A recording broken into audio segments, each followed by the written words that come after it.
In my over a decade of being in this industry, I get asked a lot about supplements, specifically what supplements I use myself. So in today's episode, we're going to start as I love to do, 30,000-foot view about a conversation around supplements, and then from there we will dig in deeper. I will share exactly what supplements that I use. Most importantly, I'm going to share the why behind it. If you know me, one of the core values of MindStrong is educate on the why. So to me, it means nothing if I tell you what I'm using without understanding the why behind it. So let's start this conversation 30,000-foot view. What are supplements? By definition, the word supplement means to add to. So if you've hung out this podcast before, you've heard me use this analogy because it is my absolute favorite when it comes to supplements. It's the best one I got. Let's say you came to me and said, "Hey, Rachel, I want to buy this house. Do I need a second job in order to buy this house?" My answer is, whoa, whoa, whoa, whoa, whoa. I have like 17 questions before I can answer that. I need to know, how much money do you make? How much does the house cost? How much do you have in savings? How much debt do you have? I need to know where you are and where you need to be before I can advise if you need to supplement or add to your income to fill that gap. Supplement means to add to. And I am harping on that point because there are so many people, especially on social media, who are pushing, pushing, pushing. Take this powder, take this pill, do this, do that. But if we don't know where we are and where we need to be, what in the actual heck are we adding to? I always have this visual of playing darts with a blindfold on, right? Like, what are we aiming at? What's the goal here? And I'm going to pause here and go down a rabbit hole for a second because I think it's important.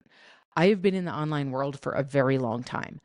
I cannot even put into words how many times a day I get solicited by supplement companies. If you advertise this powder for us, we'll give you free supplements, we'll give you a kickback, whatever the case may be. Now, for me as an educator, morals are above everything. There are only two, as of the time I'm recording this, there are only two supplement companies that I team with. And it's because number one, I use them myself. And number two, I actually believe that they're effective. I reject probably in a given week 20 supplement companies. That might be a low estimate because I don't even read them. I delete them. And I'm sharing that because a lot of people in this industry, not everyone, there's a lot of great people out there, and a lot of people in this industry are motivated by income, not by morals. So when you see these influencers on social media and they're saying, take this powder, take this pill, whatever the case may be, it doesn't even necessarily mean that they're using it. It means they're repping that company. They're getting some kind of compensation. And there's nothing wrong with getting compensation. The two companies I do rep, of course, I get some compensation for them. I get free product, I get a kickback, and I disclose that because there's nothing wrong with that. And there are a lot of people in this industry pushing products that they themselves don't actually use because they're only doing it for the financial gain. So I think that's an important caveat to include here because social media can be a confusing place. Getting back on track, supplement means to add to. If we don't know what we're adding to, meaning where we are, where we want to be, we are playing darts with a blindfold on. What are we aiming at? Here's what that means. We're going to zoom in a little bit. You hear me talk a lot on this podcast about the fact that nutrition is 90% of this game. When we get our nutrition in check, meaning right number of calories, right proportion of carbs, fat, and protein for your personal body. We know online macro calculators do not work. One size fits all never works, especially in a body over 40. It will not work. When we know your number of calories, your proportion of carbs, fat, protein for your personal body, once we get that in check, the vast majority of imbalances in your body are going to level out. Nutrition, this is such a cheesy analogy, but I'm going to use it. If you're going to build a house, you got to lay the cement first, right? Nutrition is the cement. It is the foundation. So when people come to us and say, should I get deep blood work done? Should I be taking these supplements? The answer is always, if you want to, go for it, right? Sometimes it's fun to do a before and after comparison.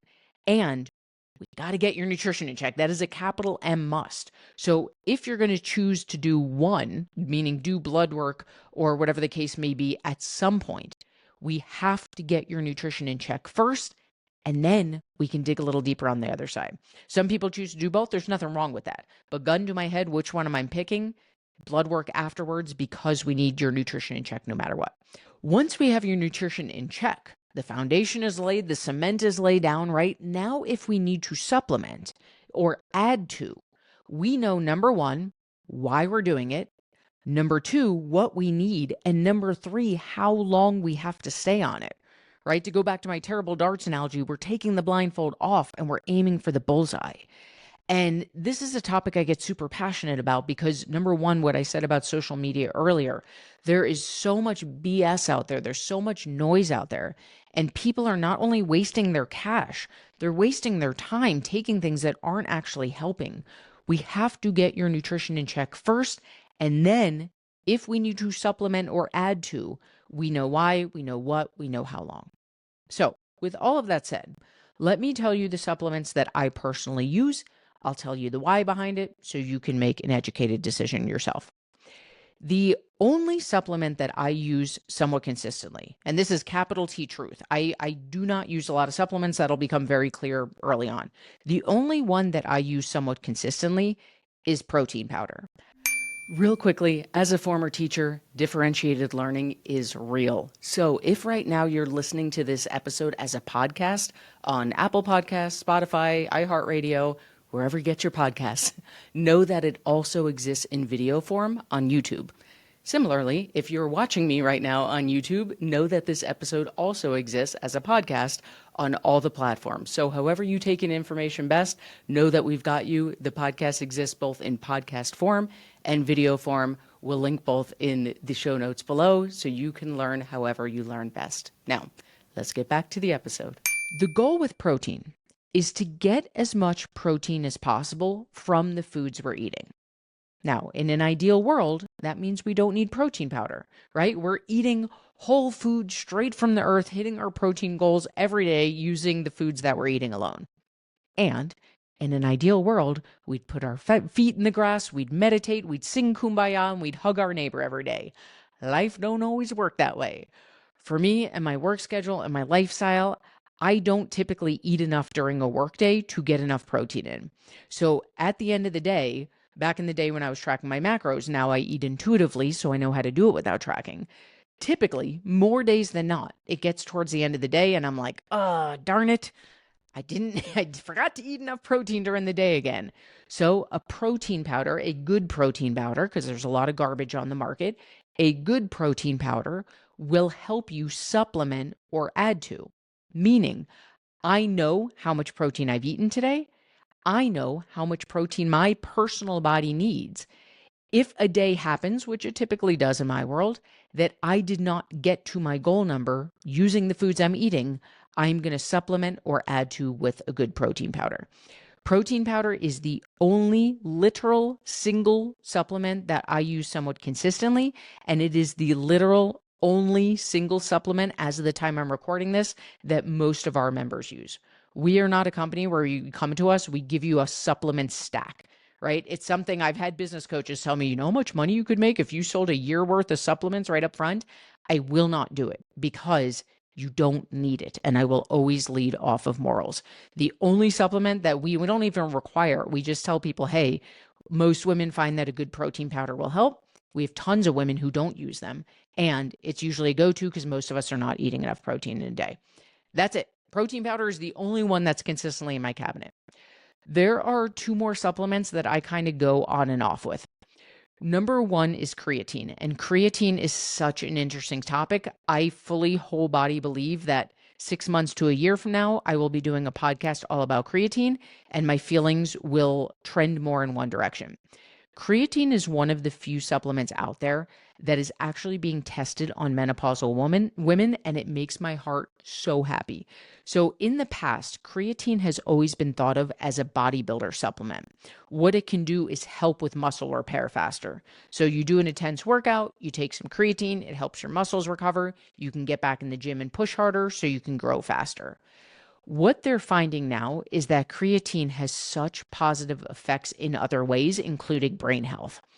To me personally, because I want to know whole body heck yes that I'm on board before I promote something. I'm not there yet with creatine. I think the research is too new, and I would bet that within the next year my feelings are going to change and it is going to be one that I strongly suggest. I'm not there yet. What I always tell our members is that the research is trending positively enough, and creatine is one of the least expensive supplements out there. So I'm always a fan of experimenting. If you want to try it, try it. The two caveats I'll give you is number one, it can dehydrate you. So make sure you drink more water. And number two, most creatine tubs, bottles, will tell you to front load. They'll tell you to take 2 to 3 times the serving size up front. You do not need to front load. Just start taking the regular serving size. You'll be fine. You could try it, see if you feel any differently. If not, go off it. Or if you love it, keep doing it. Just make sure to drink more water. Creatine, I go on and off with. I have periods where I'm more consistent or I'm not. It hasn't been a massive effect for me, but again, I think I'm going to get more serious about it as an experiment as more data comes out. The only other supplement that I use from time to time is collagen. Now, I want to be very clear about collagen because this is a supplement that gets overhyped in the nutrition world.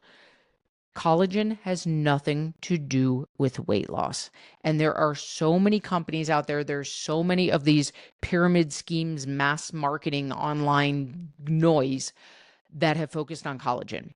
The collagen that I use is literally a $25 tub that I get online. It is so no-brainer. I have known people in my own circle who got into these pyramid schemes who have tried to sell me collagen that costs $130 a month. And because I'm someone who always likes to experiment, I tried it once years and years ago. I can't remember if I did a podcast on it. I probably did. And I told them, because it was a good friend of mine, I was like, look, here's my $130, but I'm telling you right now, in no world am I going to promote this in my community unless I notice a difference in myself. I got my $30 tub. I've been taking it for a while. I'm going to try your $130 tub. We'll see how it compares. I literally felt no difference. It was the exact same thing. It was a $25, $30 tub you could get online, packaged really nicely for $130. Do not buy into the hype. What collagen can help with is joint pain. That's why I take it, because especially from bench pressing for so many years, sometimes my elbows act up. It can help with joint pain. It can be a game changer for joint pain. It can help with hair growth. It can help with nail growth. It can help with skin. It has nothing to do with your metabolism. It has nothing to do with weight loss. It can help with hair, skin, nails, joint pain. When I take it, it's because joint pain is flaring up. It would be great for me to take it more consistently. I don't, because I don't like to take a lot of supplements. That is literally it. That's it. Those are all the supplements I take. Now, I'm not going to go down a rabbit hole of multivitamins and vitamin D, things like that. If or when you get blood work done and your doctor or naturopath tells you, hey, we've got your nutrition in check because we've laid the foundation, that's number one, and X, Y, and Z vitamins are low, yeah, that would be a place to supplement or to add to. But again, we have to start with nutrition alone. You do not need a million supplements. The people online pushing a bunch of supplements are probably getting kickbacks from it, or it's their own supplement company. So they're making a ton of cash off it, because you can make a ton of cash off supplements. The profit margins are massive there. You do not need it. The only thing that a lot of our women choose to be on, it is not required, but most women are not getting enough protein eating whole foods, so we can supplement with a good protein powder. For me personally, creatine is hit or miss. Again, I think that's going to change in the time ahead. Try it if you want to. Collagen is not weight loss. It is not metabolism. It is hair, skin, nails, and joint pain, which is what I use it for. And that is it. At the end of the day, if we want to prioritize, nutrition is always number one. Number two, resistance training, pushing our muscles to do what they can't yet do, especially over 40. It's a time of life we naturally lose lean muscle mass. We naturally lose bone density. Progressive overload, which means pushing our muscles to do what they can't yet do, is the second best way to counteract that. But number one, always, always, always comes down to nutrition.